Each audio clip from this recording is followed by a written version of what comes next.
প্রথমে করলাটাকে ভালো করে ভেজে নেব। করলাটা ভাজা হয়ে গেলে ভালো করে লাল লাল করে ভেজে নেব। তারপর পেঁয়াজটাকে লাল লাল করে ভেজে নেব। পেঁয়াজটাও লাল লাল করে ভাজা হয়ে গেছে। আর এখানে আমার করলাটা ভেজে তুলে রেখেছি। কাঁচা লঙ্কা বাটাও নিয়ে নিয়েছি। এবার শুকনো মশলাগুলো, হলুদ, জিরে গুঁড়ো মশলাগুলো দিয়ে দেবো। লঙ্কা গুঁড়ো, হলুদ গুঁড়ো, জিরে গুঁড়ো দিয়ে পেঁয়াজটাও ভাজা হয়ে গেছে। অল্প পরিমাণ জল দিয়ে মশলাটাকে নেড়ে চেড়ে ফুটিয়ে নেব। নিয়ে নড়ে শাক কটা দিয়ে দেবো। দিয়ে তার উপরে করলা, চিংড়ি মাছ দিয়ে ভালো করে নাড়াচাড়া করে দেবো।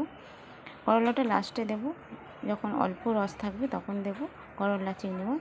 আর নড়ে শাকটা দিয়ে ভালো করে মশলাতে নেড়ে চেড়ে দিয়েছিলাম। আর তারপর করলা, চিংড়ি মাছটা দিয়েছি।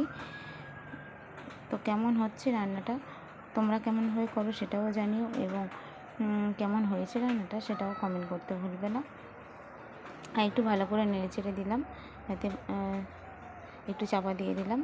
দিয়ে দেখো কমপ্লিট হয়ে এসছে আমার রান্না। কেমন হয়েছে অবশ্যই জানাতে ভুলবে না, ও সাবস্ক্রাইব করতেও ভুলবে না।